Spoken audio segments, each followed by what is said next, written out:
everybody. Welcome to ABA Inside Track, the podcast that's like reading in your car, but safer.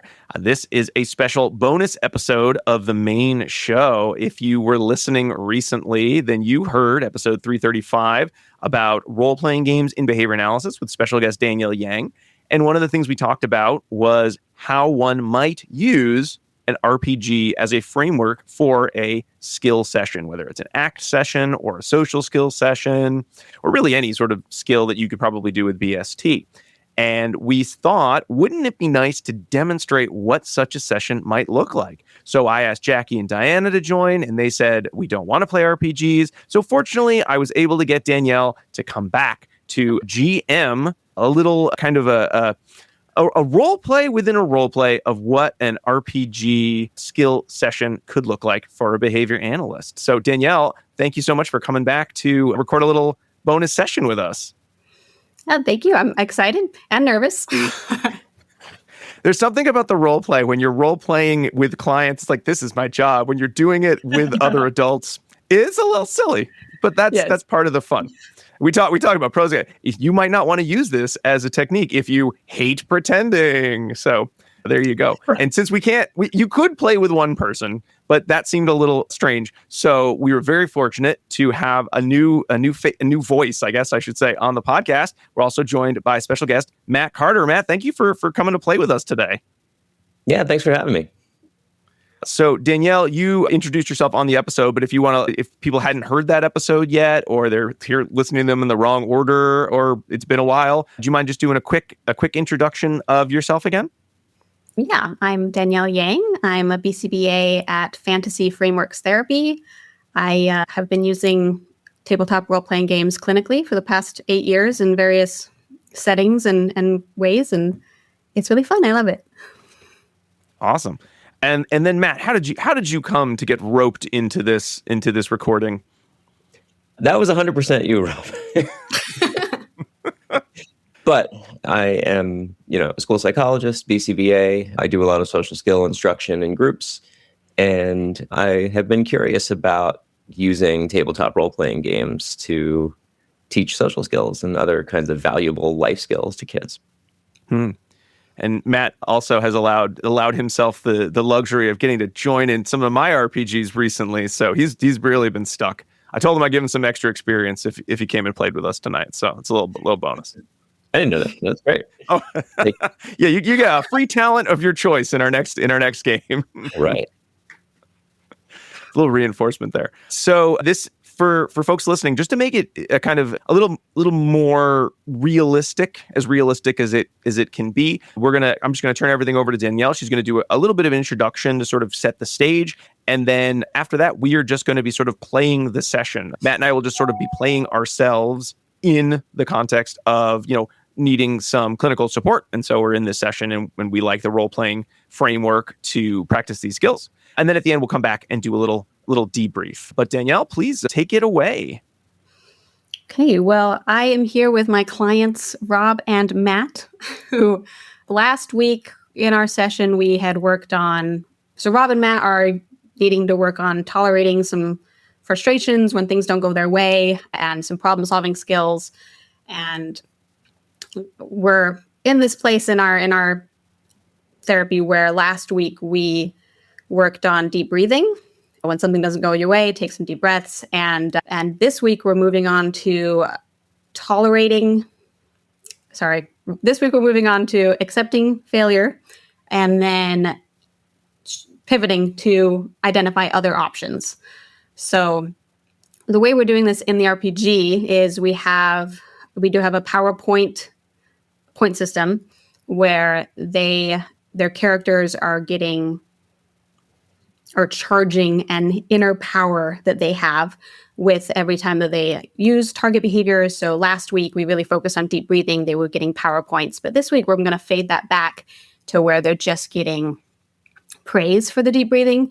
And the PowerPoints is only for this week's skill, which is going to be the accepting failure and pivoting, trying new options. So where they're at in their story, their characters are on their way to these infamous tunnels of traps, trademark, that are going to try their ability to accept failure and move on. So this week, when they come into session, we might start with reviewing how they did with homework, how they did with generalizing their deep breathing skills at home, and then the other skills we're working on. We're probably not just working on one skill a week, but for the sake of this role play, that is kind of what it looks like. So when we start here in a minute, you're going to see I'm going to do some in-character BST, so behavior skills training from an NPC, a non-player character inside the game. You don't have to do that. I do out-of-character BST all the time. That's totally fine. But in-character is fun and could be useful if you're struggling with some engagement, or it can make it more immersive, make it more memorable. So we are going to model that. We're going to do BST, and then we're going to do some masked trials, because tunnels of traps, I named it thus because that'll give us a lot of masked trial opportunities to tolerate failure and try other options. You'll see them get the point system PowerPoints, but you'll also see them get natural reinforcers of, you accept failure, you pivot and try something different, and it works. And contact more of that the natural contingencies of the environment there. You also might see some least to most prompting if they're struggling with the skill at first. And anything else? Is that a good intro? I think that lays out what we're going to do, nice and clear. We'll do a little dice rolling too, so we're always fun. So make sure you have your dice handy. You can play along at home. Yeah, so it is a game structure. We're not playing any specific system right now, but Rob and Matt both have characters in mind that they can introduce for a minute, and then we'll just kind of go through with a dice system and with these reinforcement systems and everything. So again, for our purposes, our characters, we didn't spend a lot of time rolling them up. I don't know how many pictures I've drawn, though that can be a really important part of the session and working with your clients, so they really have some ownership of the character. But for fun, Danielle just asked us to pick characters we had played in the past so we could be creative on the spot and do a little improv. So I am Nyx the Sorcerer will be my character in game, and I have kind of an elvish guy, a big robes, a big staff, and I can cast a lot of spells. That's mostly how I go about my day, solving problems. All right, and I'm Otto the Cleric. I can cast some healing spells and also have some robes, maybe a mace, or something along those lines. Awesome. Well, we're ready. Okay, yeah, we'll get right into it. So Otto and Nyx, you awake at camp on the morning that you will be traversing the tunnels of traps. You have decided previously that you would come here and go into the tunnels. What are you looking for in the tunnels? I'm searching for an ancient tome that has the most powerful spells in existence so that I can get revenge on the Baron who stole my land, my family's land. Cool. Yes, you are. Matt, are you helping him, or you have your own goals? I'm helping him because I see his knowledge and wisdom as a way for me to uncover my forgotten past. Wonderful. So these heroes arrive at the tunnels of traps. They camped the night before. They wake up now, and they've been traveling with their mentor, the old sage, who is a master in the old magic, which these two have some connection to because they are both chosen ones who have the inner dragon power within them. So you wake up at camp with your master, and as he does every morning, he has a campfire going and he is boiling some tea. And he gathers you around, and as he pours himself some tea, he tells you the tunnels are not always what they seem. You can't always get through in the way you first expect. So, he stares you down and makes sure you're listening. If you're starting to feel frustrated, remember your deep dragon breaths. You still have that power. And once you have your inner dragon's intuition activated, observe. What is the situation before you? Look around. What other options might you have for managing it? Because true failure is not having something you tried be unsuccessful. But true failure is ceasing to try. And he goes to sip some tea, and you could tell he wanted that to be a very meaningful moment for you. But then he goes to sip some tea and completely chokes on it. Oh, it's too hot. Oh, it's too hot. Excuse me. He goes and he grabs his water skin and goes to pour it into the tea to cool it off, and no water comes out. Oh, and he gets kind of sly grin. I'm out of water. What else could I try? He blows on the tea, takes a sip. The tea is perfect. There is always a way. And this is what seems to be a frail old man, but he sometimes surprises you, as he does right after this. He, with a speed completely unexpected of his stature, he puts his tea down, runs over, grabs Rob, and puts you in a headlock, and says, "Your turn." Looking between the two of you, let's practice. Okay, I'm gonna just try to I'm gonna elbow him real hard in the back to try to get him to lose his breath and let me go. Yes, you're trying something. Oh, it seems it's not working. This guy, I mean, he looks so frail, but you're elbowing him, and it feels like you're elbowing a statue, man. This guy is got some tight muscles there. I don't know. I don't. Hold on. Could I? Am I able to try to flip him over me? Maybe instead, use my agility to try to flip him over me. And try that. Yes. Okay. So this works. You go to elbow him, and then you go to flip him, and changing the way that you're going at it does work. Do you want to describe kind of how that goes down? I sort of flip. He's really good at I realize he's teaching me in the moment, so I flip him over, and then he kind of does a flip, but he lets me go while doing it. I'm a little embarrassed because I know he was trying to teach me something, and I probably should have, breathed and thought of it quicker instead of getting frustrated. So I'll try to do that again. I tell him, Master, I'm sorry. I will use my dragon breath next time. I know I need to calm down. I can't just do the one thing and then get frustrated. He says, but you did accept the failure, and you did try something different. Well done. And with that, your inner dragon also, you feel it swell, and you're becoming more worthy of that power. So go ahead and write down 2 power points, one for accepting the failure and one for trying something different. All right. So way to go there, Rob. So your master settles down and looks back. He kind of shimmies to the side, and you're not sure why he would do that, but he shimmies to the side at first and then looks at you both and says, remember, there is always a way. And then he starts to turn transparent. His body starts to fade away, and he disappears into an ethereal green mist that floats off on the breeze. And then you realize this guy has always had a flair for the dramatic. Why he had sidled over to the side is he had positioned himself right in front of the entrance to the tunnels, and now he is floating away, and you have your destiny before you. What a showman. All right. Otto, I guess we got no choice but to head into the cave, the tunnels of traps. You ready? Go. Yep. All right. Why don't you go first? Because you got a mace, and we're all wearing robes, but I'm not a strong guy. So why don't you go first? And I'm going to light my staff so that we have a light so we can see in the tunnels.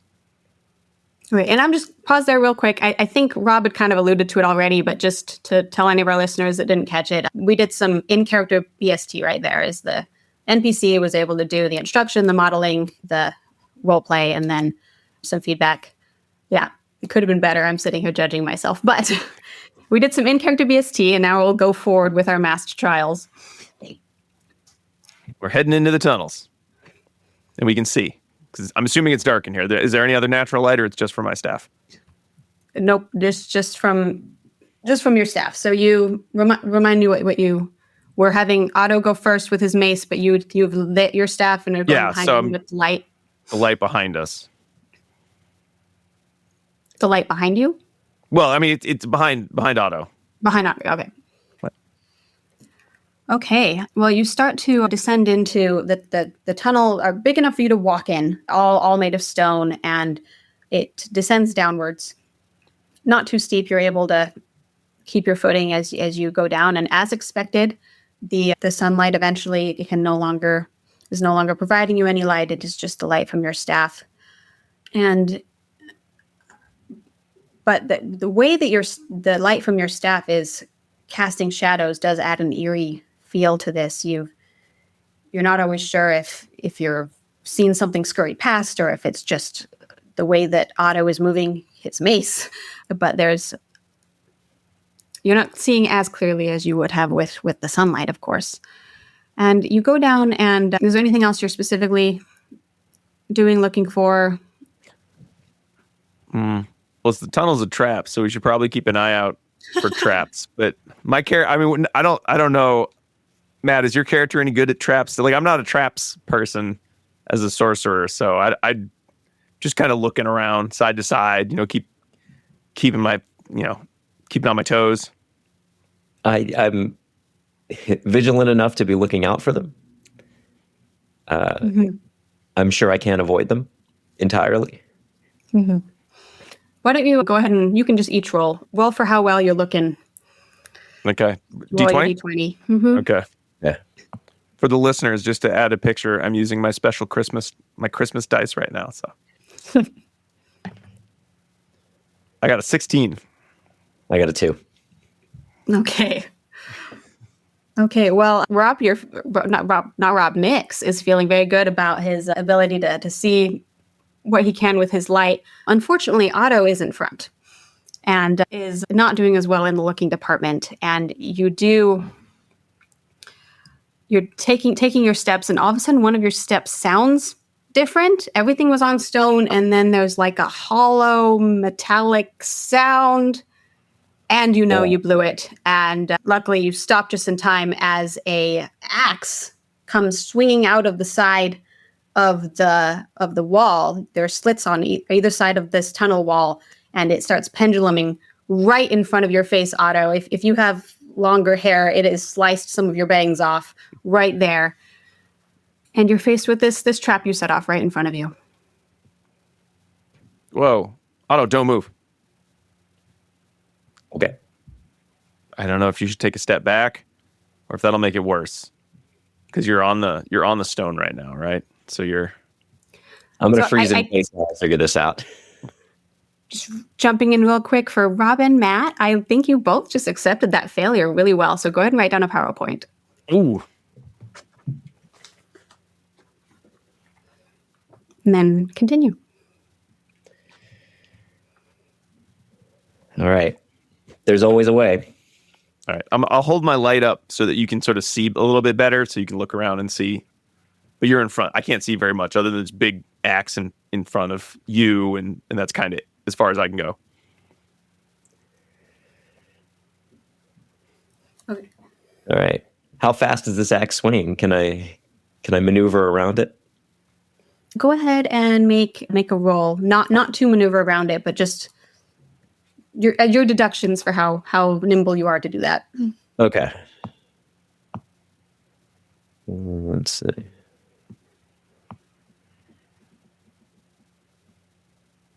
$13.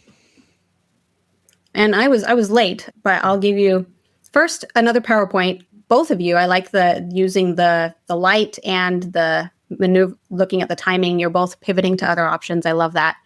But unfortunately, this next option, as you do look at the timing of it, you think if you try jumping through, you're gonna get nicked. Okay. Well, I guess that's not going to work. I love the accepting failure, though, Matt. You are killing it today. Take another PowerPoint. Well, all right. I guess I will try to maybe stretch out with my mace and try to slow the axe down a little bit. Okay. And so this does work. I'm going to let you describe how that goes down. Well, I take out the mace. I reach it up into the air and just catch the end of the axe with it to try to stop its momentum, slow it down. It hits with a loud clang and doesn't stop completely, but slows down just enough to make it a little bit more maneuverable. It's a very, very satisfying clang and slows down just in time for you guys to squeeze on around there. Take another PowerPoint. Matt, I love that new idea. You're being very creative. I'm going to pause there really quick and just kind of fill in the listeners that we just did. I didn't even count. I mean, usually I'd be taking data and I'd have a better track of. We just did a lot of trials of both of those skills and lots of opportunities, especially for Matt to do that. I would want to lean more towards giving him more success at the beginning, assuming this is a skill he's been struggling with, right? Woo! We high five in the darkness. I love it. But do you hit each other's hands? It's a loud reverberation through the tunnels, which might tell monsters we're here, but let's hope not. Oh, celebration is worth it. You high five and move forward? Yep. We're continuing on. Same order, Matt. You want to take the front again? And I'll do the light? Yeah, I guess so. Oh, you did great against the axe trap. I would have chopped my staff in half. I'm stumbling around in the dark here. I mean, yeah, you can see a little. I'll hold it by your feet if you want to look down at your feet. That might be smart. Okay. I'm holding down your feet because we know that's where some of the traps are. These robes are getting in the way too. If we pause again, this would be a great time if you really want to give your clients a chance to now have something come from the ceiling. But it kind of depends what their frustration tolerance and everything is. But I love it. Okay, we're going from our feet and continuing to look. And you guys continue down the tunnel. It does start to level out, which you've heard that the tunnel kind of it goes down into like some. There's multiple levels of this tunnel dungeon, and you are now on the ground of the first level. So you're progressing towards that great tome that is at the bottom. And you continue down the tunnel, watching your feet. You're able to easily avoid any stubbed toes. Unfortunately, there aren't any more pressure plates in the near future. And you continue walking, checking your feet, and until you hear a loud snuff grunt that shocks you both into looking up and looking around. Probably, right? I'm gonna get my staff with a light. I'm kind of like lifting it up slowly. I don't know. Do we see some like feet or anything? Oh, yes. Near us? Yes. So you do the slow lift as it reveals these big, ugly, bare troll feet, and continue slowly lifting as camera pans up to see his giant legs, big gray stomach, loincloth, all the way up to the grotesque face of a cave troll with fangs and just kind of staring at you, not moving towards you, but staring at you and grunting. Grunts again. The tunnel around him, he takes it up. He takes up the whole thing. In fact, you're not even sure if he could move towards you. Might be with some. He probably could, but it would be with some difficulty. He takes up this tunnel. Okay, let's bet. Otto, quick, back up. Cave trolls are usually really weak against fire, so I'm just gonna like get my staff out. I'm gonna like flamethrower, like a burning hands through the staff. I'm just gonna blast it with fire because it's gonna knock this thing straight out. Here we go. Should I roll for it? Yes. Go ahead and roll. All right, I roll. I got a 4. Ugh. You got a 4? I got a 4. Okay, so I love how you're pulling on past experience. Cave trolls are weak to fire. I'm gonna shoot this fire at him. Unfortunately, you're still in shock from seeing the thing, and you shoot completely to the side. It ricochets. Is it like a bolt? I'm picturing a bolt ricocheting, but if it's not, it could just be It's like a big like a plume of fire. Okay, big plume of fire straight into the side of the wall, charring the wall, but not hitting this cave troll. Okay. He very slow, I'm thinking very slow, dumb troll turns, looks at the fire, turns back to look at you, and brings in his eyebrows, stares at you in a much louder. Okay. All right. Well, I took my turn, Matt. What'd you got? I love the accepting failure, though, Rob. Go ahead and take a PowerPoint. I mean, it's a roll. The nice thing about rolls is I usually understand when they don't go my way.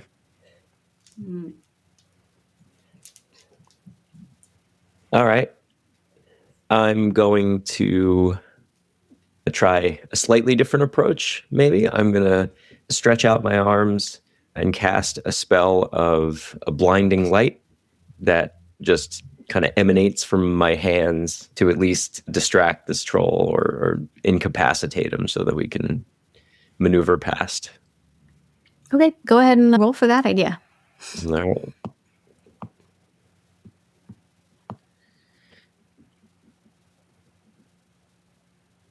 $17. Okay, so it does work, and just in time, because this troll is he looks angrily at you guys while you start to decide your other plan, and then just as you're going to raise your hands and blind him, you notice he starts to pull out a club he's been holding on his side and is about to move towards swinging the club at you, and you cast your blinding light and recoils back, blinded, hands up to face. I don't know if you want to add any more description to that, Matt. Yeah, it's wonderful. So covering his eyes, backing into the wall, turning away so he isn't continue to be blinded while you guys can move on past. Okay, so yeah, we'll run past him. I don't really want to fight this troll. Let's go.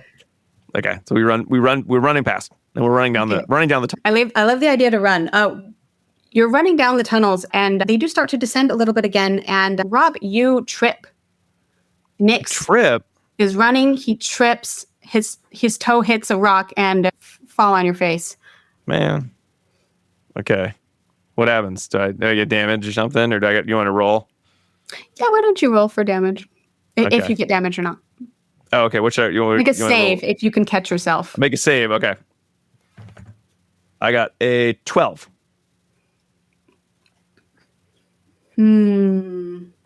Okay, why don't we actually give you 2 bludgeoning damage?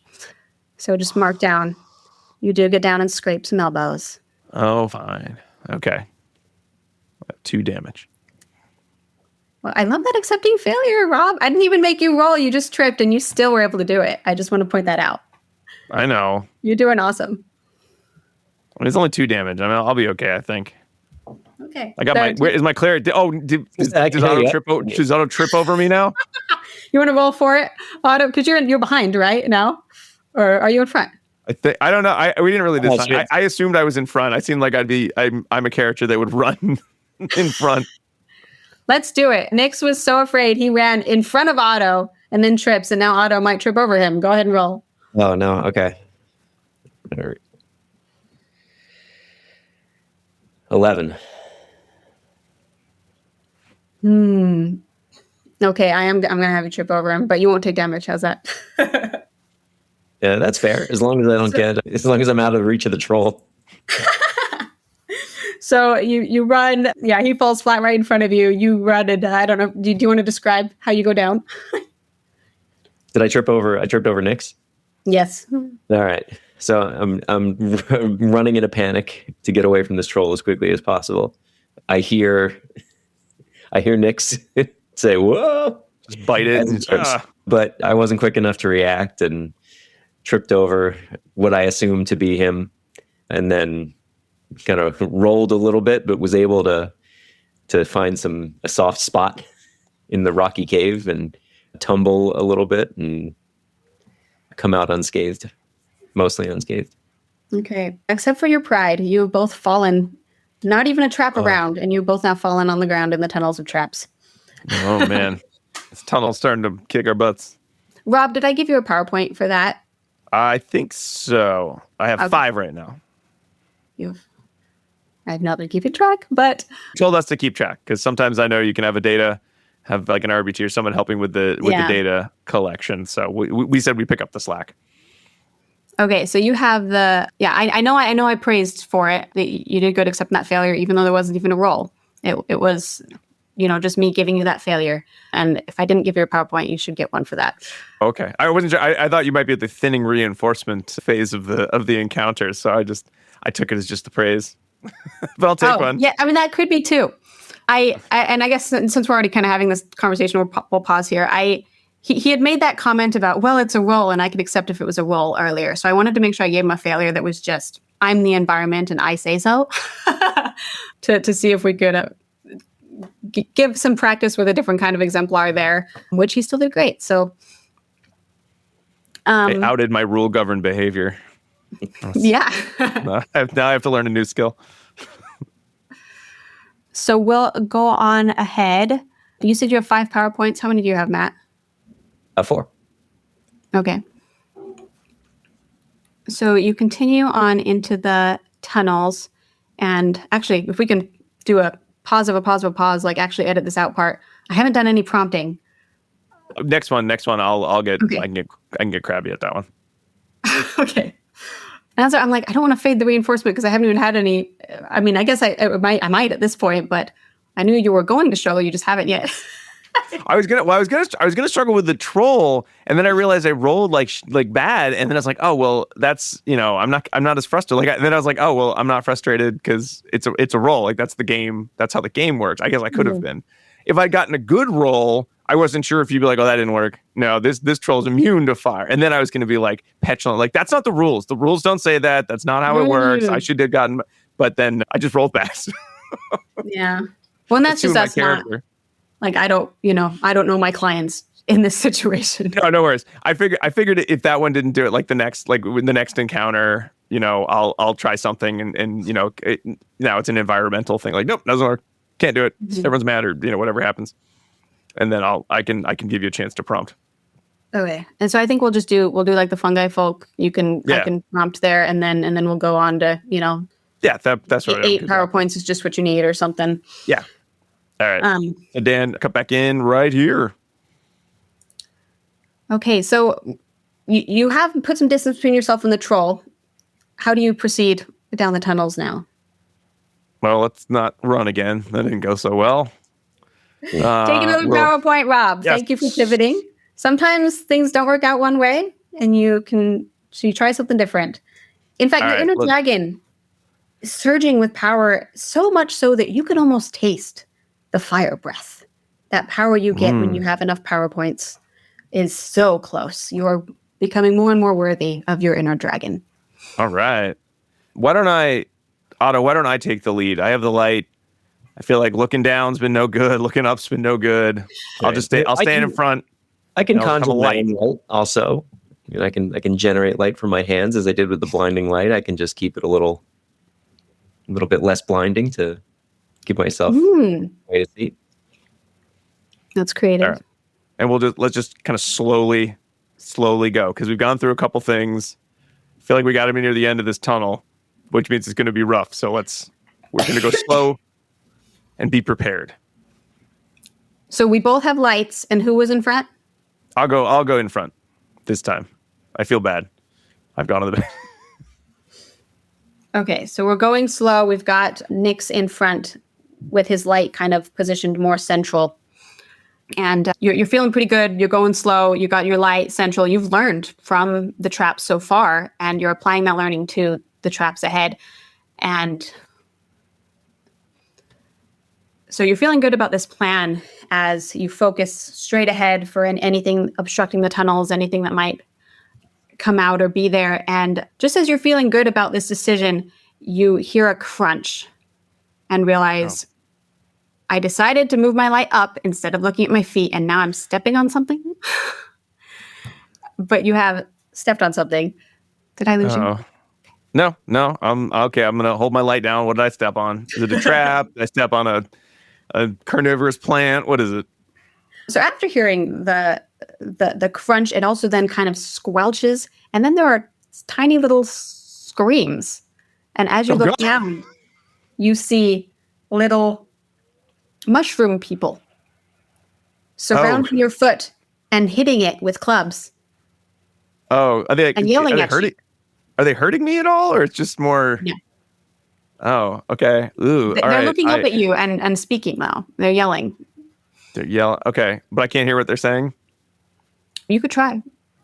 Okay, I'm gonna get down low and try to hear what they're saying. 'Cause maybe we could like apologize or talk to them, and maybe they can like show us a way out of the cave.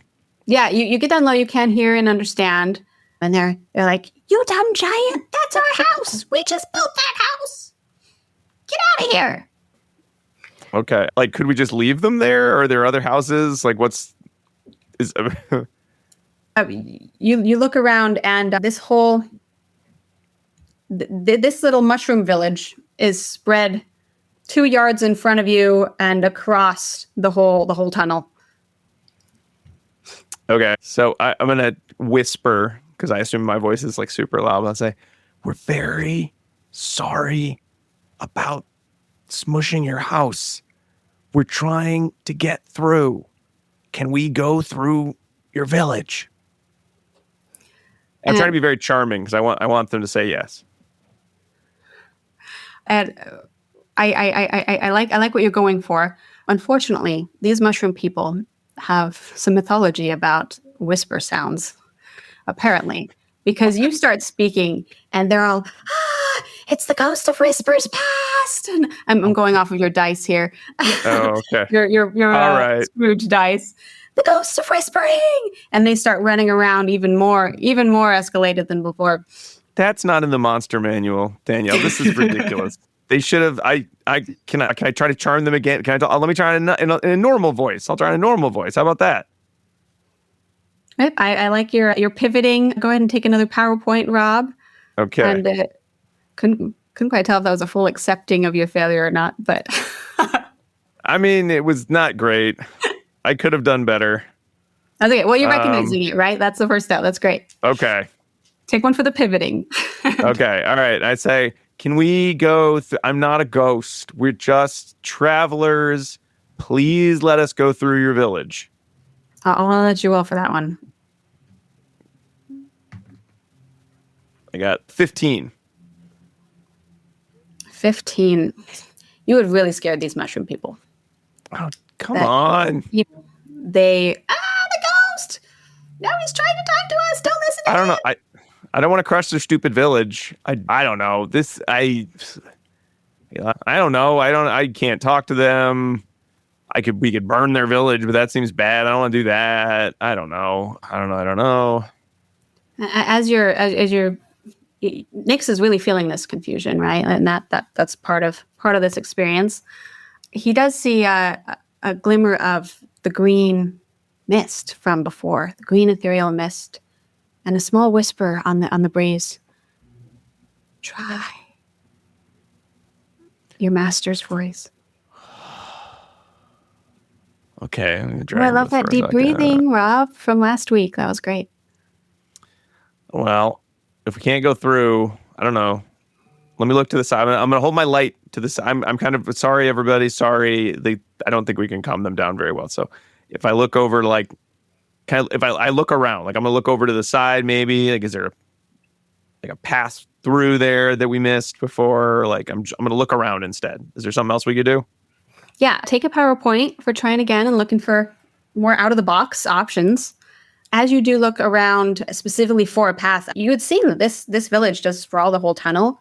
But as you're looking closely, you can see a few empty patches that might be just far enough for some footprints if you're careful.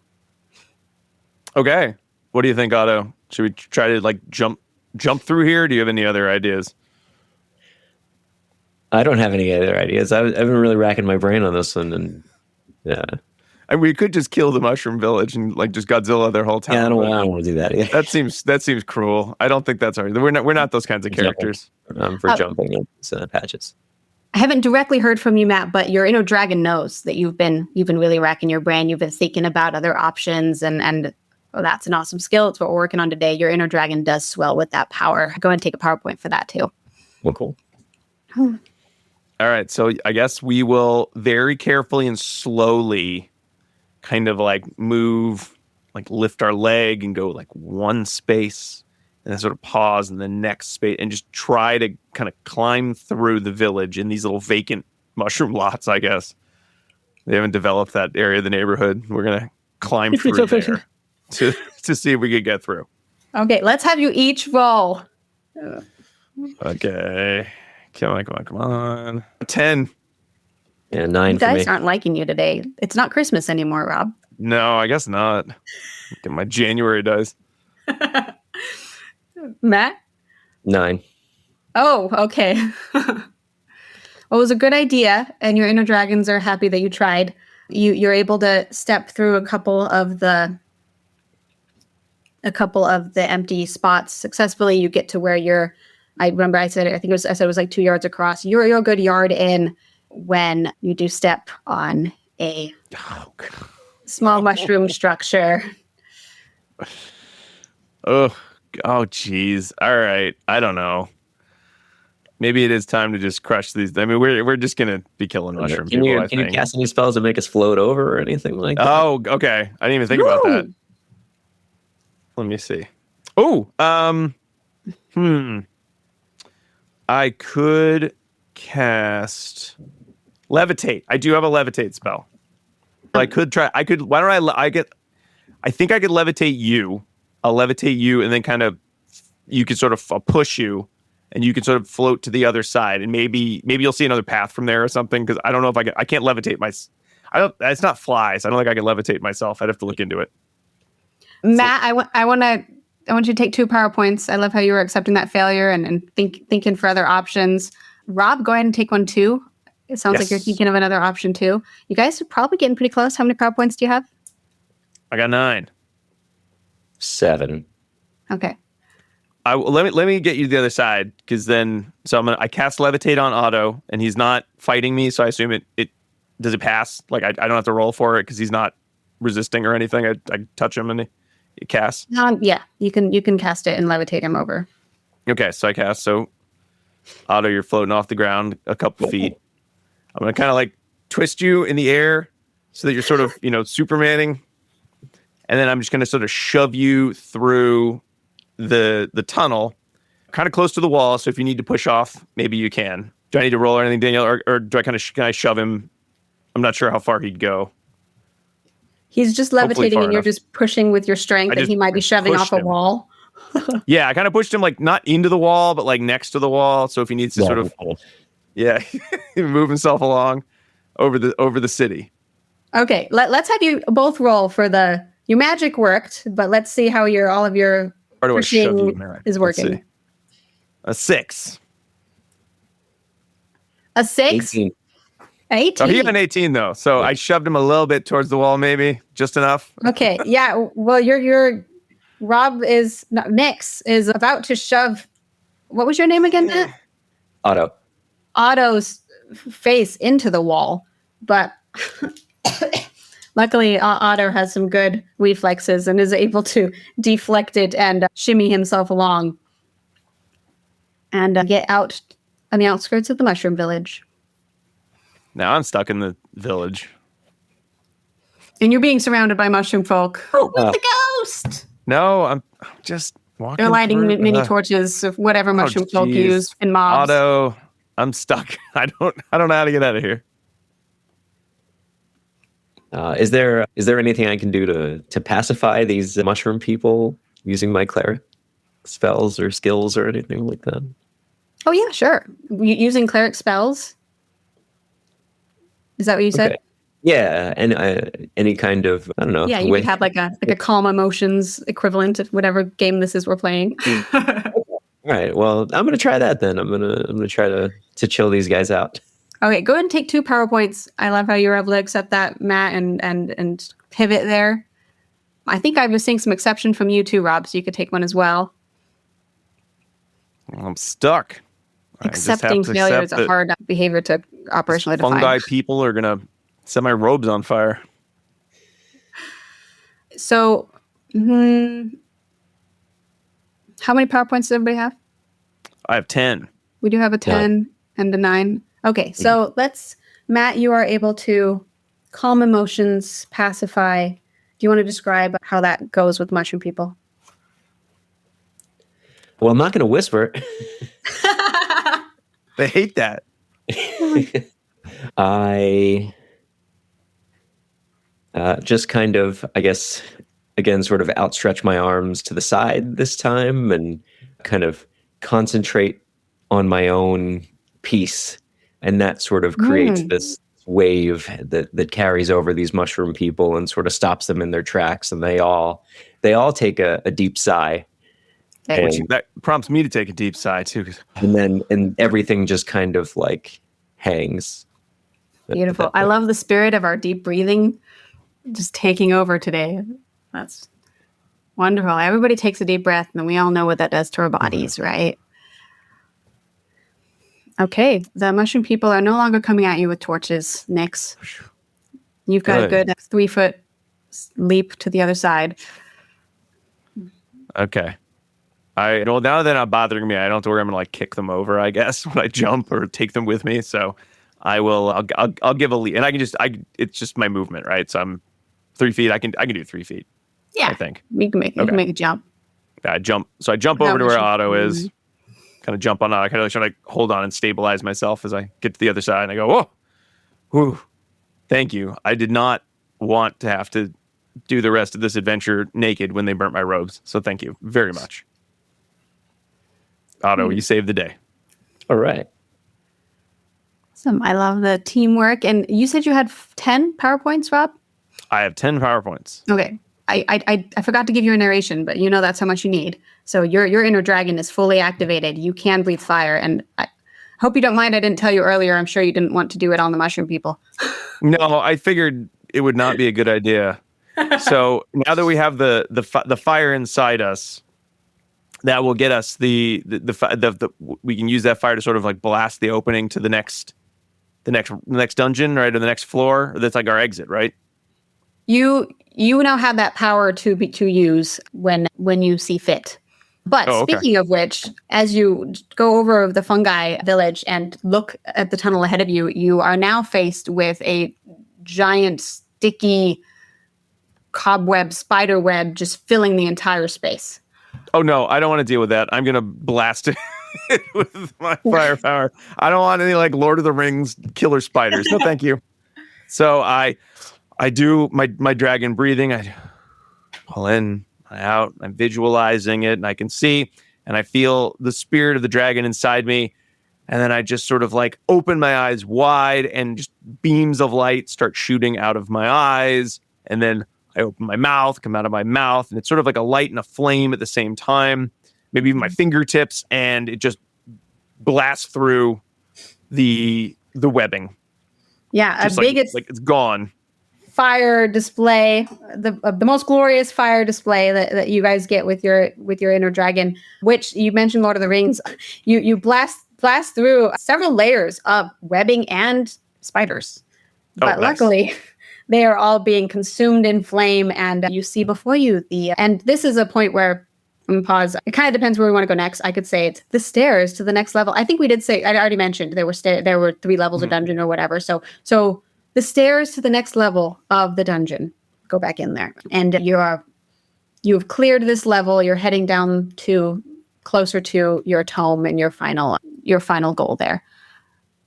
So I think, anything anyone want to add before we cut out of this role play here? No, that would be like the end of the session. Okay. Yeah. Well, actually, right? let's do a little end of the session. So we're done for today, but next time we can go down into the next level. Yay! Way to go, guys. So just real quick before everyone goes home or goes to whatever you're next doing in your session today, I really loved all the accepting and pivoting and the deep breathing coming back. You guys are great. What do you each think? What's something that your character did that you can bring home and do into your real life this week? I mean, it's sort of just like, when you roll and you're playing the game and you roll and it's a bad roll, it's like you're just going to get another roll. I think I'm just going to remember that. So if something doesn't work out, I'll just, it's just like a game. I can roll again. I can try another thing again. And I can always do the breathing if I get stuck. But hopefully I can just try another thing. Get another roll. I'm going to put that on a t-shirt. I can always get another role. That's beautiful. What do you think, Matt? Yeah, I'm gonna persevere. I'm gonna try to be creative and rely on others to help out as well. And then maybe I might take you here and kind of get into more like, let's set specific SMART goals or something for the homework for the week or something. But we'll go ahead and stop there. That was great. Yeah, our role play clients, we didn't really give you a lot to work. We haven't done a lot of like questionnaires or anything or IEP goals to build off of. So a little general for our pretend purposes. All right. Well, so Danielle, I thank you so much for running that. For listeners, I think hopefully you kind of got a sense of the encounter setup, how you would include the skill. And Danielle, I know we talked about it on the episode, but this would be a sort of situation if you had, say, clients where you're like, we're just going to practice deep breathing and then talk about problems, and they're sort of like roll their eyes, like, boring, this is terrible, I hate this. But they might be more amenable to it if it's in this context. So the old sage having me do the breathing is fun. Right. My therapist or clinician telling me to do the breathing, it's like, I've done this before, this is stupid. Sort of is one example of when this might be a better use of time in a group session. Yeah, were there some other... With the old sage, I tried to work in a lot of those tropes that you've seen, you're familiar with. Number one, if you you're familiar with this, you can do this, right? Like, that's a trope that as game masters we can pull on. But then number two, as the players, like, it's cool when you're watching, Gandalf or the Kung Fu Panda Oogway, or, teaching the deep breathing and the connecting. And I think Matt even tapped into kind of that more, like with calming the fungi people, like, it's not cool when you're doing it with your therapist, but it's so cool when it happens in a movie, and kind of tapping into that. It is. And I do love, even though we knew we were doing this on purpose, like we had a goal, we talked ahead of time about, how are we going to make sure we show some of the components, make sure we're showing the prompting that it could look like, in-game prompting, the use of the skills, the experience points as the reinforcement. Even so, there is something about when you are playing a game, and I don't know if everybody feels this way, but there is that sense of you can do all the skill. Like, the skills feel more fluid in this sort of like, well, I'm playing the part of someone who's really good at these skills somehow. And I'm sure it's not the same for all clients, but there is something to be said for, like, I rolled and I didn't get the role I wanted, but that doesn't mean I lose. It just means I'm going to take another turn. This is real. That does allow for some of that safety to sort of almost be baked in to the process, as opposed to if, like, well, did you use your breathing? And then when you asked someone out on a date, and how did it go? It went bad and it failed, and I yelled at them, and there's no other solution. It's a very different thing where it's like, oh, I didn't calm down the mushroom people. It kind of the same thing. And oh, well, it was kind of amusing. It was kind of, funny. I was able to kind of step out of the role I was playing and sort of see it as just a situation, not something that was these mushroom people hate me. No one loves me. It was a lot easier there. Even when I was purposely trying to. Breaking up some fused selfing there.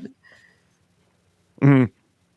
And that could be that could be good or bad. Like, maybe you're overgeneralizing, right? And we need to, or undergeneralizing, and we need to do some things to program common stimuli and connect back to real life. Or maybe we're done with the role-playing game and we really need to get into more natural environment training. Or maybe this is the stage you're at and this is really helpful. Mm-hmm. Danielle, one thing I think, we talked about the different prompts. The Sage even was able to prompt in game. We did the BST in game, which was really cool. But a lot of those things, you could do that as you normally prompt, right? Like, it doesn't have to be in game. Because I'm guessing some people who are listening might be saying, that sounds like great. Like, I have some clients who I think would love this, but I'm scared. Like, I don't know how to do this quite as well, or I don't know how I'd put it all to, like, I could probably make the adventure with the skills and the reinforcement, but, like, I don't know how to make it all in game. Like, that's okay, right? It doesn't have to be all in game. Well, and you heard me, I honestly think I used your guys' real names more often than your character names. And that was all, me out of character, just saying, hey, client, good job. All of my praise was out of character. I did have the ethereal green mist prompt that I thought was a cool little idea. But, like, if that didn't work, if you were still frustrated, my next step would have been, hey, Rob, remember what we're working on today? That's totally fine. And even the old sage thing was fun, but I use BST outside of the game a lot too with, hey, let's pause. Let's all practice the skill as ourselves. Okay, now let's get into some gameplay to get through some exemplars of practicing this. Mm-hmm. And Danielle, in terms of encounters, like how does one go about taking, you take the skill, you take the encounter. Is it as simple as, you would do, say, in a natural environment teaching? You think about what's the SD, what's the reinforcer, what's the behavior, but now you just have to put a kind of a role like a thematic framework around it. Yeah, you want to start with, what's my stimulus class, what's my behavior class, and then maybe even also looking at the client's real life, what are the common stimuli, that I want to kind of get to. And then all of the flavor pieces are pretty, what's the client interested in? And a skill I'm working on personally, just as a GM, is doing less of the narration and letting the players do more of it. You guys saw me have you guys describe some more. You could do a lot of that with a lot of the storytelling where you're not needing to come up with everything. You just know, hey, I need this SD. Hey, your character's frustrated about something. What is it? And then they might bring up some things because they're pulling on their relations they have in their real life. They might bring up some things that are better than what you're going to bring up anyway. I don't know if I answered your question. I think I went on a tangent a little bit.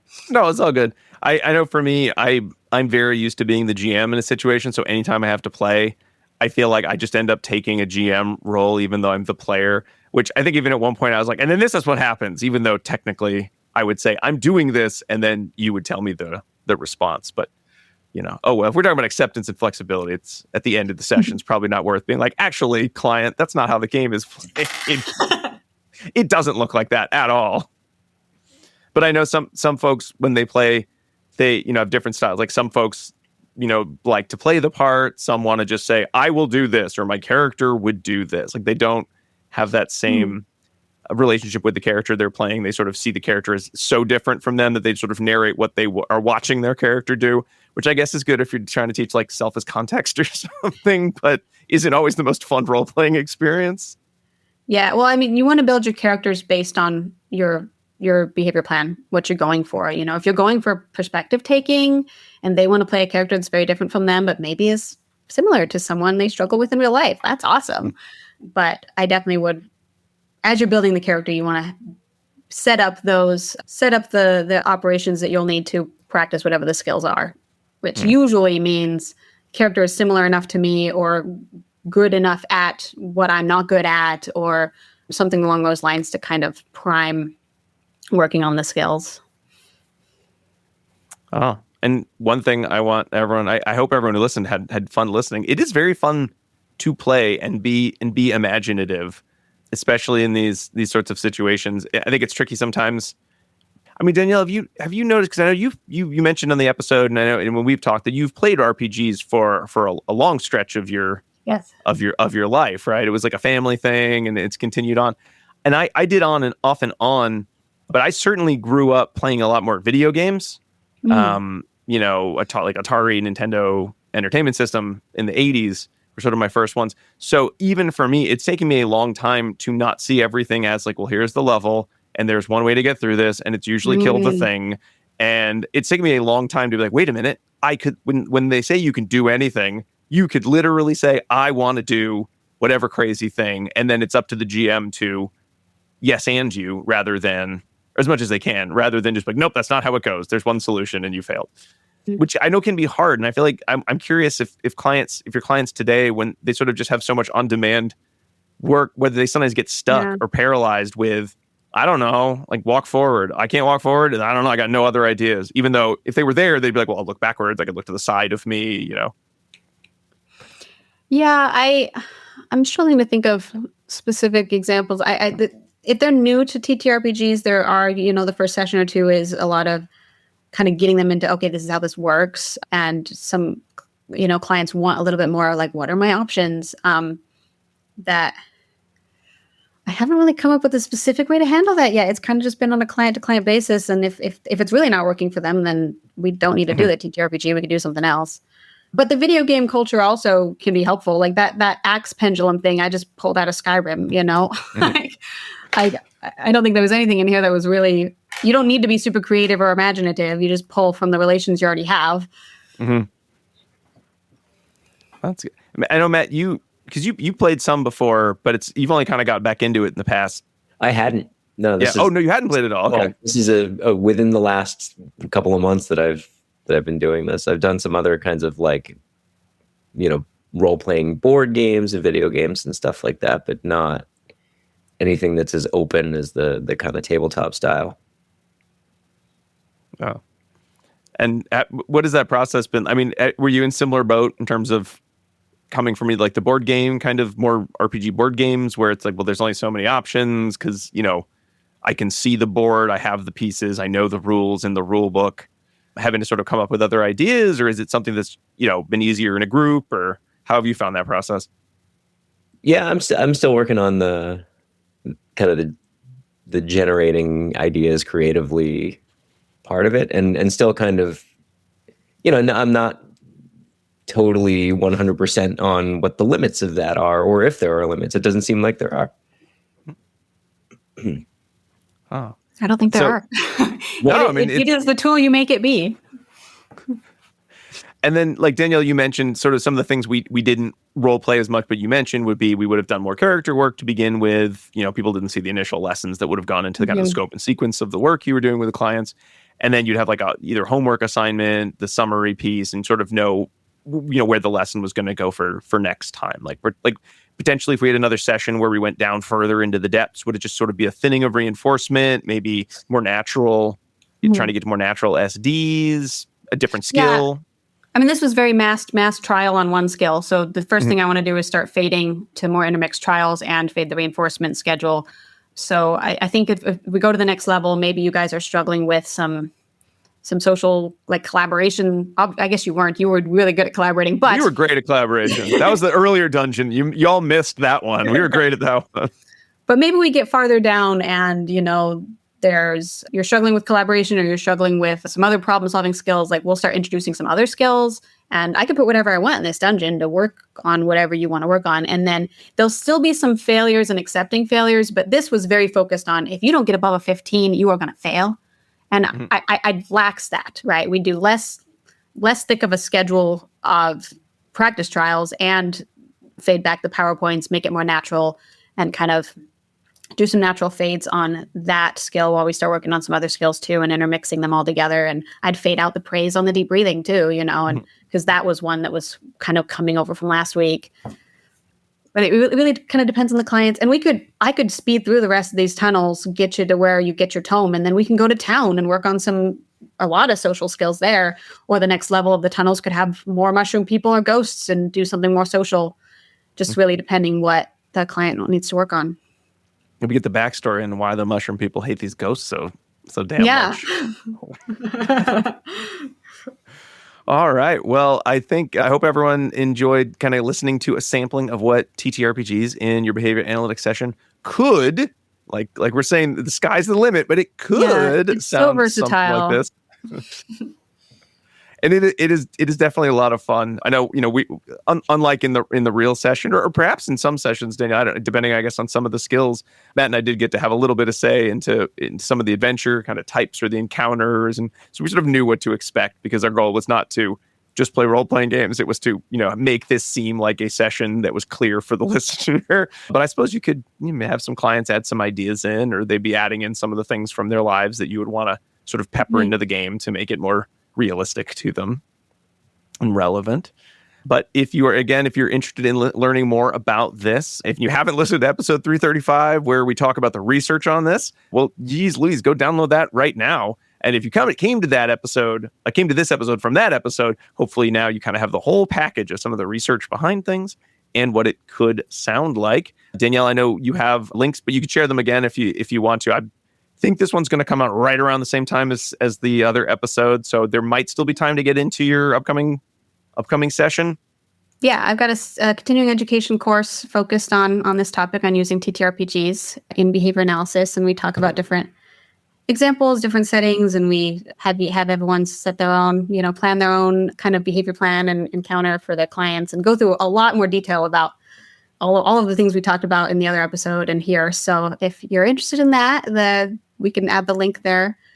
My next one is starting on February 23rd, and it runs for 10 weeks. If you can't do that, I do have on my website, there's a newsletter. It's not really a newsletter. It's just like, I will send you one email when I have a new offering kind of thing that you could sign up for. Or email me. People don't ever talk to people, and a private practice is lonely. Just send me an email. I'll talk to you. I can verify Danielle did talk. I sent her an email and she did talk to me. You've heard it here, folks. And then Matt, I don't know if you have anything you want to plug. You're just here for the fun of the game. All right. Well, thank you all so much for listening to our bonus episode of ABA Inside Track. Remember, you can email Danielle. You can certainly email ABA Inside Track as well. But we hope you enjoyed this little bonus, and we'll see you later on with another fun-filled episode. Bye.